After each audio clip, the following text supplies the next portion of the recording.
Okay, so thank you so much for coming and braving the storm. I really appreciate it. What I'm going to talk today about in particular is one of my most recent studies that I've completed with Dr. Tiger from Purdue University. And so I do a lot of work in terms of technology integration with teachers and trying to see what makes them want to use it, what makes them excited to use technology. I always would see all these amazing things that you could do with it, and then teachers wouldn't be using it, so I wanted to figure out why that was happening. So this has led me to look a lot at teacher beliefs, because as I'll explain through this particular study that we found, when we're looking at teachers and their technology integration practices, it was actually an interesting conversation that I had with David. It's similar to your religious morality, right? In terms of, here are the things that I know I should be doing that I want to do, but you encounter things in your daily life that prevent you from doing that, or so every day it's kind of a reflection back on, can I do this? So, not that I necessarily think that teacher beliefs are that important as compared to religious beliefs, but looking at that in terms of an analogy, teachers have these beliefs, but they're not able to enact them into practices because of certain things that are being provided in terms of their barriers. So we've been talking about K-12 technology integration for the last 30 years, and we really still haven't achieved what we want, right? When Jonathan started talking about this in 1996, started talking about student-centered uses and things that would be pushing forward problem solving, but we're not necessarily seeing that in our K-12 schools. And we think that the relationship between teacher beliefs and teacher integration practices has something to do with it. So that's what we started to investigate. So we're specifically interested in these types of uses for student-centered learning. And according to Means and Olson in 1997, they presented a really strong definition about what student-centered learning looks like when we're using technology. And this means that students, first of all, learn through engagement in authentic and challenging tasks. Second of all, that they're situated in realistic environments, that students use the tools, particularly the technology tools, that practitioners are actually using, and that they collaborate with others to solve problems. So this means that technology is placed in the hands of the students, and it means that technology is used for the same purposes as those professionals do. Professionals use technology in order to communicate on a regular basis. They use it on a regular basis to collaborate with their peers, and also to solve problems within their particular context. So what do we already know about the relationship between beliefs and practices? Well, the first thing we know is that teachers with constructivist beliefs, they tend to use technology to support student-centered practices. And we also know that teachers with traditional beliefs tend to use technology to support teacher-centered or teacher-directed types of practices.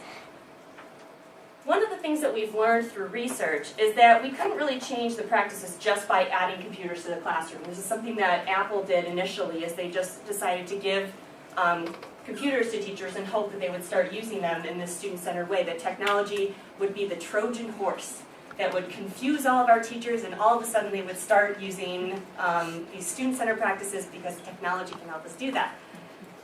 Well, we found out that this assumption was, of course, wrong, right? So Apple Classrooms of Tomorrow research, they really started looking at teachers and how to help them transform their practices. One of the other wrong assumptions that we've had is we assumed that teachers, that if you already had student-centered beliefs, that you would use technology in meaningful ways. So there were teachers that were very constructivist in nature, that would be doing all these really unique problem-solving elements. But Pearson, actually, in her dissertation study in 2001, she studied 3 teachers. The first teacher was an expert teacher, had amazing constructivist pedagogy, but she was a novice to technology. The second teacher was a novice in the classroom, but he was amazing with computers. And the third teacher was someone that had both technology and pedagogy skills in terms of, like, for a constructivist standpoint.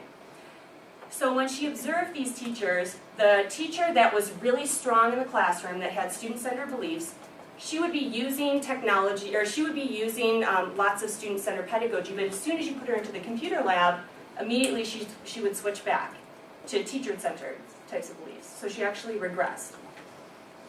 When the one teacher that had weak pedagogy skills went into the computer lab, all of a sudden he turned into actually using some student-centered beliefs, whereas the teacher, of course, that had both was successful all around. So these were interesting paradigms that we wanted to investigate more when we're looking at teachers and how they use technology. So in other words, we found out that just introducing new technology to teachers doesn't necessarily enable them to enact student-centered beliefs. So this hasn't always been the case. So teachers with constructivist beliefs have been observed to use technology in traditional ways. So some of the teachers that we've looked at in previous studies, if they have those constructivist beliefs, like I told you about in the Pearson study, started using technology for worksheets, drill and practice, things that we would typically consider to be teacher-centered or teacher-directed types of uses. So one of the ways that, one of the research elements has been looking at why this is happening, and most likely this alignment has been due to what we call first and second order barriers. And those barriers are the things that constrain practice and don't allow us to do what we want to do. So for example, first order barriers would be external to the teacher, like the teacher didn't have enough computers to do what he or she wanted to do in the computer lab. Second order barriers would be internal to the teacher, like they didn't know how to manage students in the computer lab when they started logging in or having problems. That would be like a knowledge or a skills type of barrier. So first order barriers can of course be a problem, the lack of resources, the lack of time, subject culture, those types of things. But often what we find is that the second order barriers are our bigger problem, the thing that we need to investigate, that's our biggest challenge. So, and also keeping in mind that given how classroom contexts are constantly changing, we thought it was important to revisit this question. So a lot of our studies have shown that teachers are having this distinction between beliefs and practices has existed a lot, often because our first order barriers are in existence, but now we're starting to see more computers being offered in the classroom, and that's what I'm going to show you next. So recent data has started to show us that a first order barrier in terms of access and resources, this has really changed over the past 10 years. So based on a number of surveys conducted in U.S. schools, and it's important to remember that U.S. schools are controlled to a great extent by our local education agencies, so this does vary. There can be a lot of differences. But over the last 2 decades, substantial funds have been dedicated to try to eliminate these barriers and try to increase technology use within our K-12 schools. So currently, our student-to-computer ratio in general in the United States, and again, remember, sometimes we like to fudge these numbers, right, so that we're saying, oh, well, we've got a computer in the principal's office, that counts as another one.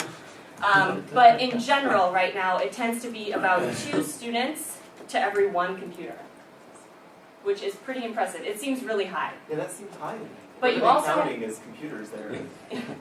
I think you also have to keep in mind that all of the one-to-one initiative schools, there tend to be a lot of those. I know David was telling me there's not that many in Utah, but I would say that it's much more prevalent, especially as you get into urban areas. I know, like in the state of Maine is 2 to 1. Right? Every kid has a laptop. Every single kid in the state has a laptop, and most of them have a device too. So it's like 1.7 devices per every 1 kid. Yeah. So there's states that flip the other way too, that pull it up. So, and also, what's another interesting statistic is that 95% of these students have access at home, which I think is really powerful. So software and tool access has changed as well. So this is something that's critically important. So when we're talking about buying computers, when we used to have to think about buying computers, we used to have to think about, okay, all the software licenses that I have to put into it, that would cost an additional amount of money. Now with Web 2.0 tools, a lot of schools have decided to take that off of their plate. We don't have to have Microsoft Office because we could do Google Docs, and it would be this much less expensive if we just invest in a network. So looking at access to Web 2.0 tools, it's eliminated this need for expensive software, and thus tending to take down, or this is one of our assumptions, is it's tending to possibly take down some of those first order barriers that were previously a problem to teachers actually being able to integrate technology. Now then, another barrier that is commonly expressed in the literature is looking at support. So having, like, supporting teachers, so when there's a technology problem or things along those lines, that they can get help. So it's gone up. So now the majority of teachers are reporting feeling adequately trained, and only 2% of them actually rate themselves as beginners. So there's certainly room for growth, but this has been much better than previous years. And again, we keep noticing an increase as we go about with our students. Just anecdotally from my own pre-service teacher classrooms, I teach the technology integration course for pre-service teachers at Indiana University. And each year, I tend to notice a bigger difference in my incoming students' technology skills in general. So also in terms of support, when teachers need a lot of support when they're trying to use technology in the classroom. When we're looking at how many people are or how they're providing that, most of the school districts in the United States are reporting at least having adequate technology support. Again, this varies depending on their local educational agency. But additional support is being provided by professional learning communities, teacher leaders, also sometimes known as like technology coaches. So there are a lot of unique problems or solutions that schools have tried to put into place in order to provide support to teachers in terms of technology integration. So all of these things are basically amounting to the first order barriers that we would typically see and typically be concerned about in terms of teachers. Schools have taken an active role in trying to reduce those barriers or reduce this threshold of those barriers so that teachers can integrate technology. So the particular study that I wanted to talk about today was one that Dr. Ertmer and I worked on with 3 other grad students. And I do have a copy of the paper that I can email you if anyone's interested. But we investigated 2 questions. The first one being, how did the pedagogical beliefs and classroom practices align between teachers? And then, to what extent do those barriers, in particular those first order barriers, have an impact on teachers' beliefs, the misalignment between teachers' beliefs and practices? So for our method, we used a multiple case study. We looked at 12 different teachers, and we identified them. I'll actually talk about that in just a minute, but they were award-winning teachers. We looked at, first of all, their websites. So we thoroughly reviewed their websites, looked at all of their student materials, their teacher materials, and then we conducted a one-on-one interview with them. And after that, and also during that interview, we asked them to rate the impact of these first and second order barriers on their actual technology integration practices. So there were, like I said, 2 faculty and 3 graduate students that did this. And the way in which we selected our teachers is we looked online for award-winning technology using teachers to basically say, all right, these teachers have done it.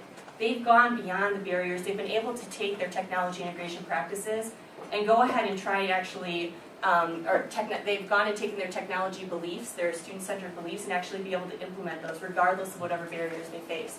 So we looked at Apple Distinguished Educators, ISTE has various awards, EduBlog has some other great places to find examples.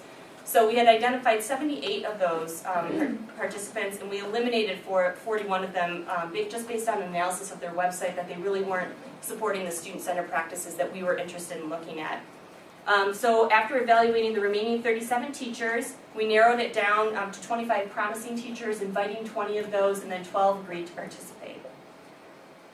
We ended up having a mix of male and female with a range of teaching experiences, and also more focused on the elementary level. That just is how it happened to turn out. Not to mention, I love elementary. That's more of my focus, so that just worked out well for me. That would, of course, be a limitation in the end. But so 11 classroom teachers, one of them being a computer teacher specifically, and there were a wide variety of resources available to these teachers. For example, one of these teachers was in a one-to-one laptop access type of environment, and one had just gotten fiber optic access this year. So our data analysis, we started with a descriptive statistic of teachers' ratings and the perceived impact of the barriers on their practices. And then we also did a qualitative analysis of the interview data and document analysis of their websites in order to triangulate that interview data. So the first research question was investigating the barriers. So what kind of impact do these barriers actually have on their practices? And this is what we found. So teachers rated from 1, not at all, to 5, very much, the extent to which different factors impacted their practice and or their students' uses of technology. So there are 3 things I think that are of importance here. The first one is none of the barriers are above 3.17, which means that they didn't perceive a lot of impact from these factors. Really, nothing fazed these teachers. They would find out ways to go around it. The most impactful barriers were external. Is that right? Yeah. and the least impactful were internal. So when we're looking at these two here, knowledge and skills and attitudes and beliefs their own, and this should be noted that the reason why we have 1.42 is I think 1 or 2 teachers indicated that it was a 2 just because they can always continue to learn, and there are always new things to learn, so they thought that that was just very in and of themselves. I think the most interesting thing is up here. They said the attitudes and beliefs of other teachers. So whether the attitudes and beliefs of other teachers were kind of critical towards them or towards the way in which they were using it, or the attitudes and beliefs of other teachers meaning the other teachers are having difficulty because they don't think they can use it or it's difficult for them. It speaks to the perceived importance of these underlying beliefs. Again, it supports our idea that beliefs are key. So for example, one of our participants said, I think everyone has their own belief system, and they believe how they're doing it is the best way. So then we also asked them an open-ended question to say, all right, well, so out of all of those different barriers, what would you consider to be the most impactful barrier, the one that has the biggest impact on you? And so what they eventually said was the knowledge and skills of others was most of them. So this is the reason why technology is not being integrated in schools, is because the other teachers have attitude problems or knowledge problems related to technology integration. A couple of others mentioned that sometimes it was related to support, that they just couldn't get the support in their building. And then one, of course, mentioned the lovely standardized tests as a problem. In his interview, one of our teachers described it in this way for the other teachers.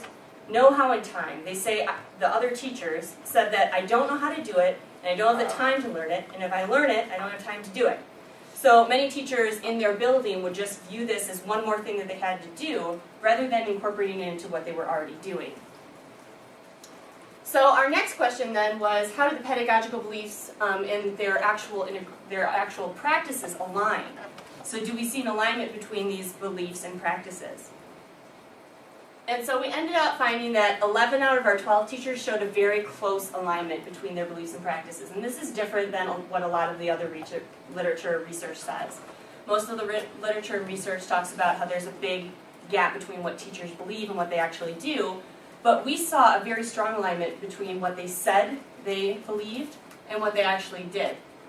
So for example, the breakfast project here, this was the teacher really wanted the students to be able to collaborate. She thought this was a really big deal. My students should be able to collaborate, they should be able to work together. Technology helps them do that, helps them show off their work and get feedback from outside sources. This whole idea about authenticity. So when we asked her, can you share an example of your best practice, she shared an example of this breakfast project. Let me put that in there. Okay. So my internet's not working, but I don't think.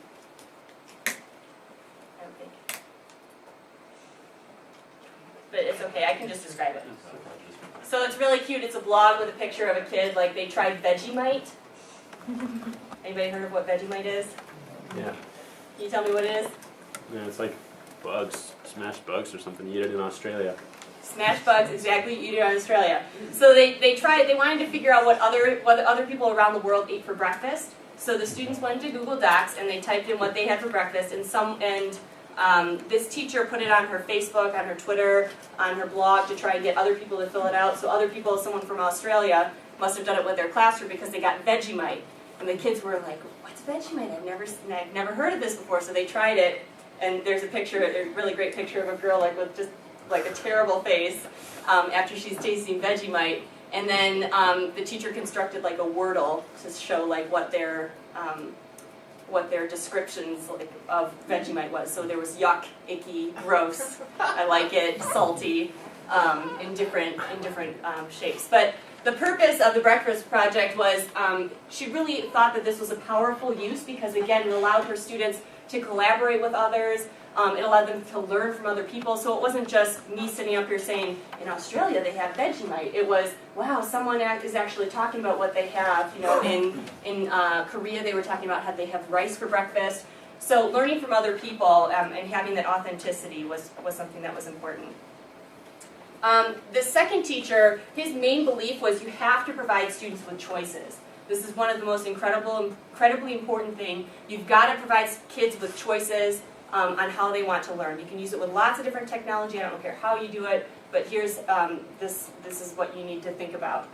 His math project was making a difference, and he had lots of different options for his students, ranging again from like book reports to videos that if they could get their video to go viral, like the BYU, what is it, the icy sheet rain, of ice the heavy rain ice, which is like 1.4 million viewers in 4 days. in 4 days. Who's seen that video? So that would be an example of a viral video, right? So like posting something like that, but that would make a difference in the world, like something positive. And again, he puts emphasis on students making a choice about what project they want to pursue and how they want to do that. So both this example, where the teacher's talking about collaboration, and this one where they're talking about choice, those are both two strong elements of student-centered learning. And using technology enabled these teachers to really enact those beliefs, because it would be much more difficult without technology, but technology enabled them to do it. So those were just two examples. So let's take a deeper look at that alignment. So teachers with a close alignment, they still use technology in different ways. So even though 11 had a strong alignment, that doesn't mean technology was used in the same way. It was basically kind of along a continuum, starting from more teacher-centered to student-centered. So even though we tried to evaluate the websites with all of our might to just select student-centered, we ended up getting a range, which actually turned out to be very interesting. So it doesn't depend on the external things, but more of the internal things, like the importance of belief. So it didn't matter whether or not they had technology access. Grade level didn't make a difference. Years of experience didn't seem to make a difference. And level of education didn't seem to make a difference. So here were all the different teachers, and we separated into three categories. A skills-based focus, which was, for example, the first teacher worked on, she talked about using technology for math stations. And the second one, Coley, male teacher here, he did Coley casts, which were podcasts to help students prepare for tests. So we saw that as being more skill, drill and practice type of uses that they used it for. The next category we had was enriched, and this was where it made a slight difference in the way in which they use technology to push their ideas a little bit further, enrich what they were currently doing. So for example, our fourth grade teacher, the third one, the one in the middle, she did WebQuest, and she said she did WebQuest because it really motivated her students, but it didn't really change the way that she taught. Another teacher, she started with standards, and she gave students choices within traditional instruction through literature circles. And finally, the bottom category was transformational, and this was really where we saw the most powerful student-centered uses of technology. So the first teacher, Garcia, he was a 7th and 8th grade science teacher, and he did challenge-based learning where he provided his students with challenges. One of the coolest things that they did was they took a balloon and they sent it off into space through some kind of rocket. Again, science probably isn't my best example. So they did this, and they took a camera with it too, and so they tracked it all the way around, so the students were tracking through this GPS and this camera where the balloon was going, when things exploded within different atmospheric ranges, and so that was really, I saw that as really powerful student-centered learning where students were engaging with that. And that particular teacher said, you can't use traditional methods to teach our current students. It's just not possible anymore. Students have changed the way in which they think, they engage, they want to be involved, they want to do hands-on, and if you tell them to sit in a seat, they don't necessarily agree with that. So you can see that the demographics are pretty well spread out, except all the males in the last group and mostly females in the second group. But we didn't see that as a necessarily defining characteristic. So we did have one teacher that didn't necessarily align. Her beliefs tended to be more enrichment focused, whereas her actual practices seemed to be more skills focused. So she said her belief was, I really think that it's important for students to be hands-on, for them to have this hands-on capability, and they need to be involved. Whereas her practice, she used Study Island. How many of you know what Study Island is? Really? Okay. So Study Island is like basically a drill and practice online testing site that K-12 teachers tend to get really excited about it because it's aligned to state standards, and it sometimes will show up well on your standardized test at the end of it. So So she did that, but she also did an Oreo project, which she had her students count out the Oreos and stacking them, and then she put all of the information on the wiki. So I think her label of hands-on wasn't necessarily associated with technology use. It could be that the hands-on was like the students are actually using the computer, which we see as more teacher-directed as opposed to student-centered. So the teacher had only had 2 classroom computers and 1 computer lab that she could use every couple of weeks. So it could be that the limited access was one of the problems to this. Another potential problem could be that her beliefs just weren't strong enough to counteract those first-order barriers that she was facing. So she talks about hands-on, but she didn't really have a very rich vocabulary around what student-centered should be looking like when she was describing her beliefs. So it could be that those beliefs weren't necessarily strong enough to overcome the lack of computers that she had access to. Or it could be that her practices are currently in transition, so maybe she's moving from this notion of skills and she's had this belief of what she wants to do, but it's still taking her time to get there. So there were 3 possible reasons why we saw more alignment now than we have in the past. First, access has changed. So all the teachers in this study talked about using Web 2.0 tools, whether that was blogs, wikis, Blogster, VoiceThread, Google Docs, Skype. All of these types of tools can facilitate more student-centered learning, and maybe that helped them move this along. Another problem, or another possible reason could be that students have changed. So like our science teacher Garcia mentioned, students have changed, they're just more engaging. You need to do more than just give them, talk to them, you need to get them involved. They have these technology capabilities now, they can use a lot of this stuff. It doesn't need to be the teacher being fearful that he or she can't teach them how to use Web 2.0 tools. Students just kind of dive in and they don't care if they make a mistake, whereas adults get nervous if they press the wrong button. And curriculum has changed. So there tends to be much more of an emphasis when we're looking at our, maybe not always our state standards, but looking at like the national science curriculum, or the national literacy standards. They talk a lot about 21st century skills and incorporating literacy in a wide variety of ways. And so states may be starting to adopt these, and this could start to be more of a focus for our teachers. So in other words, what tends to be happening here in terms of what we think happened is first-order barriers have been greatly reduced. So we're seeing a reduction in first-order barriers in terms of access, students' knowledge and capabilities, and then outside sources in terms of curriculum, subject matter culture, those types of things. So even among our teachers with aligned beliefs, the role of technology was still different. They're not all using it in this high-level way that we would love to see. But 11 out of the 12 did align. So if we're going to support teachers, we need to find out where they're currently at in terms of their beliefs and help them move from there by talking about, here are some ways that you could use technology to do this, to move you to the next level.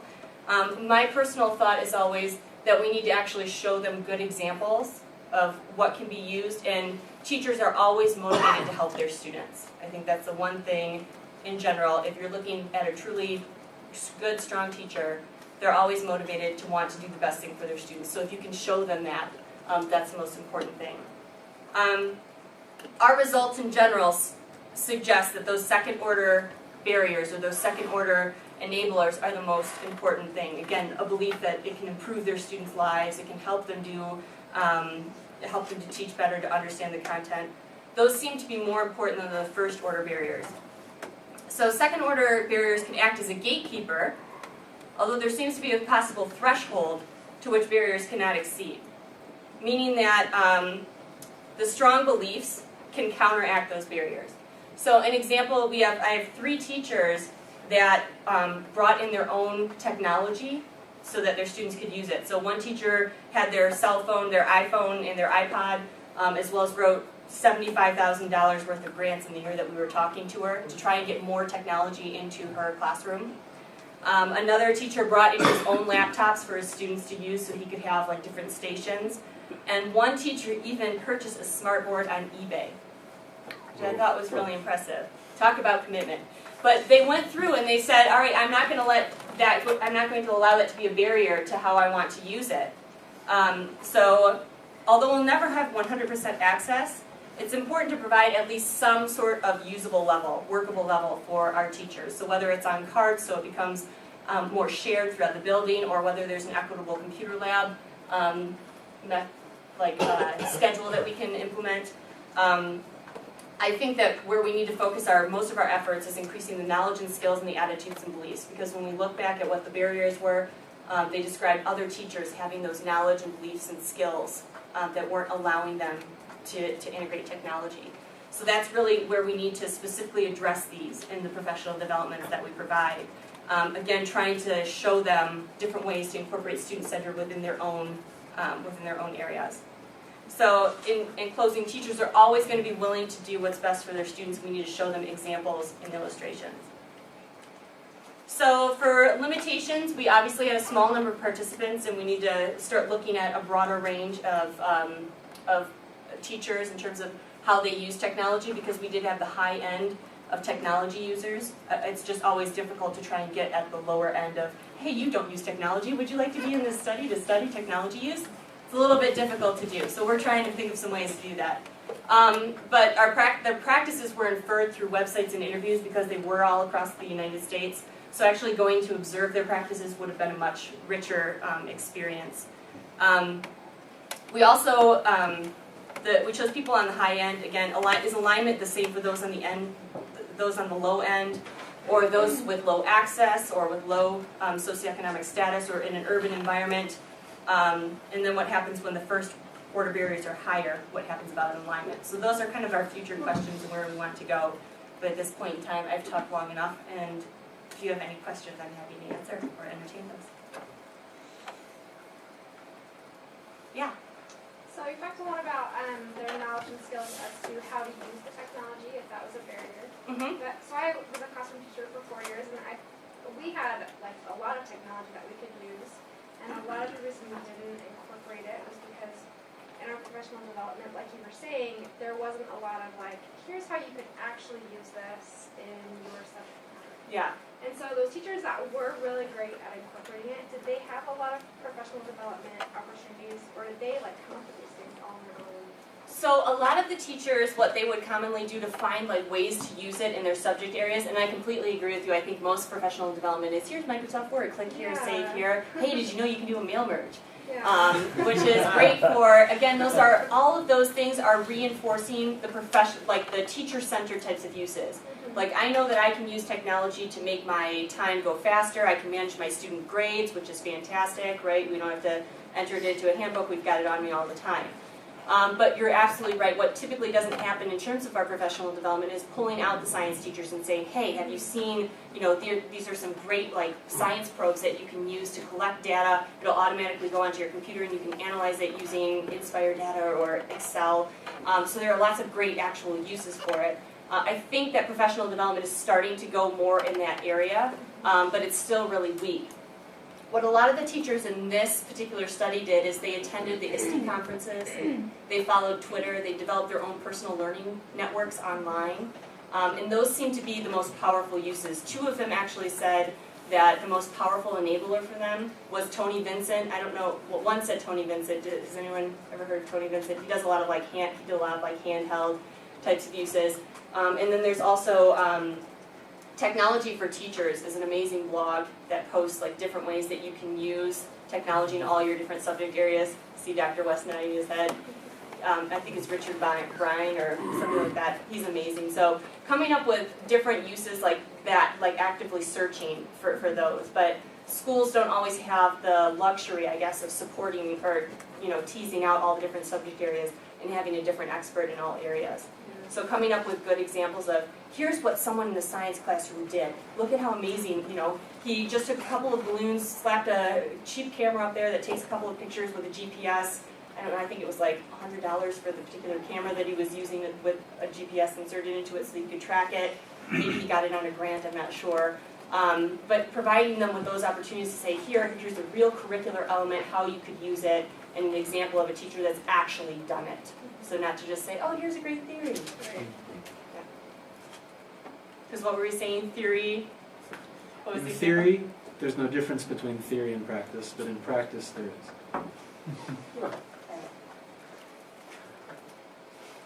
Yeah. Theoretically. In the literature and the research that you've done, one of the barriers, and it may just be an artifact of being here in Utah, is that the filtering that they do on the technology inside the school is really restrictive on some of the really neat things you could do. Right. Like the breakfast thing would not work unless all the students did it from their home.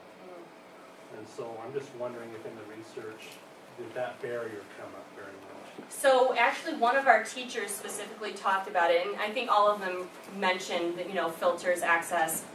In their schools, typically what they could do is they could find a workaround. And again, these are teachers that really believe this is really important. I need my students to be able to collaborate. So they're going to find a workaround.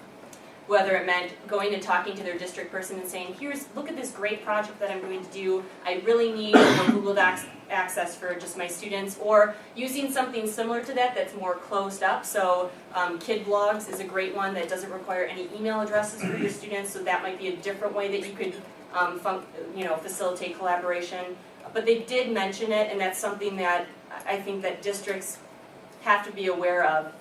And I think it's just like anything else when they're talking and saying, do you want to educate people on how to properly use the internet, or do you want to block everything from happening?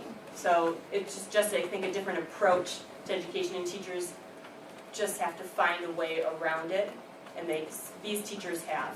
You should tell that story Linda told you. Oh, yeah, so I've got a video. You don't have a document camera, do you? No. So one of the teachers we were talking with yesterday, she's an 8th grade science teacher. No, she's high school. She's high school. High school physics teacher. And she completely, she did not want her students using their phones or their iPads. This was like a rule in the school, and she vehemently believed that they should not be using this. They should be looking, doing whatever. So she saw some students working in the back of the classroom with their iPhones, and she was getting mad. She said, I'm going to go back there and I'm going to give the students what for. Tell them that they can't be on their stuff. And so she went back there, and the students had taken out their iPhones and found a great chemistry app that allowed them to be able to manipulate the equations that she was teaching about that day. She saw what they were doing for 5 minutes. She walked over to the side of her room and actually ripped down the sign that said that you can't use it. So obviously she's come up with new ways in terms of saying, all right, I don't want to see the little danglies hanging down from your ears. You're not growing, you're not growing wires from your ears, and you don't be texting when I'm talking. But she saw the power in having students actually use the technology, and again finds a work way around it and adopts her skills and practices. Yeah. You might have explained this, but your test population was award-winning teachers, special population. Yeah. Did you have reasoning for that? Yeah, so my reasoning for that was I wanted to see how teachers actually get beyond those barriers. So I wanted to see teachers with strong beliefs and how they're getting beyond the barriers that so many other teachers encounter. So if a teacher had weaker beliefs or was like, yeah, I want to use technology, but I'm really, I could go either way. Then I wouldn't have been able to see how they get beyond those barriers, or whether barriers are that big of an impact when a teacher has really strong beliefs. Because one of the things we can work with on teachers is to say, again, keep showing them how great technology can be in certain situations. Technology is not, the answer for everything. But showing them how it can really help them in those situations, hopefully getting stronger beliefs, and they'll be able to overcome those barriers. Does that make sense? So are you assuming that award-winning teachers with best practices, they have stronger beliefs than regular teachers? I think they have strong beliefs about technology, absolutely. If they've applied for a technology award and won a technology award, they're spending an inordinate amount of time on they're keeping up their blogs, or visiting professional learning networks, or incorporating that into their practice. So yeah, I think that and all of these teachers seem to exemplify that they have stronger beliefs about technology and how technology can help them achieve what they want to do in the classroom.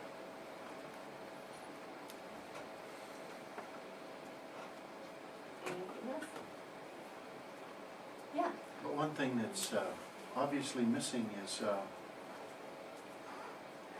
teachers who read journal articles. That doesn't feed their practices. Oh no, certainly would. Did you find any evidence that teachers we're actually going, looking for academic sources. Like our sources? No. Yeah. No. So- Unfortunately not. So what you're implying then is, are the things that we do, the things that we're publishing in here, does that really have any impact on the actual teachers? So this would be my answer, the way that I incorporate that. So the academic journals, they require us to do high levels of research, and people can disagree with me on this, in order to kind of figure out what's really going on. Once we publish those articles, I always incorporate it into both my teaching and my professional developments. So I feel like every single study that I've done has made me a better teacher and has allowed me to reach more teachers in a more effective way. So I guess that's where I see the role of doing academic research and publishing in academic journals and sharing with others, and having, and again to publish in those academic journals, having that discourse afterwards to say, well, did you really consider this part of it, or I don't agree with this part. So trying out different ways and different methods, again, just helps me improve myself as a teacher, because I see myself, number one, as a teacher, as someone who's going to improve teaching and K-12 education. That's my number one mission. Research helps me do that. Sort of along those lines, one of the things you mentioned is that a lot of these teachers got their ideas by going to site or conferences associated with that, and that doesn't seem typical as well for many teachers. Also, I think 11 of the 12 up there have master's degrees. How did they find out about the conferences? What role do you think their graduate studies had to do with their approach toward technology? So I would say most of their masters, if I'm correct, did not have a technology-specific focus. The conferences that they tended to go to were the ISTE conferences or the National Computing Conferences or their local state version of it, those conferences. And I remember being a teacher in Michigan, I attended the McCall conferences, which was the Michigan Association for Computer Users and Learning. And I did that my first year, and that's what got me into all of this. Like this, it just made so much sense to me, seeing all these different things. My parents had used computers, or not my parents, my father, my mother's technophobic, which is a whole other, this is kind of like the inspiration for my research. But so he... Did you write that in your dissertation? I actually my mother, did. the inspiration for my research. I actually did. She was, anyway, so she's an amazing teacher. So I've always looked at these amazing teachers and trying to say, all right, well, if they have these behaviorist type of, because she's more of a behaviorist, cognitivist teacher, and again, amazing. She's in special education. She just retired 2 years ago. Again, one of the best teachers I've ever seen, but uses no technology. So I'm always trying to show her, like, hey, have you seen this? And you know how this could change and shape. But that's always something that kind of always makes me grapple with how would we get someone like her to buy into it? She's always my model. But so going back to Peter's question, so they mentioned how they actually got into it. It was usually either someone, so these teachers really didn't mention how they got into that part of it so much. But my dissertation, I did look at the developmental process of 8 award-winning teachers similar to this.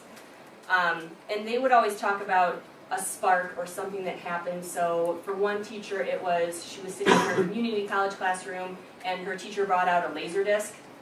So for those of you that know what a laser disc is, I've never actually seen one.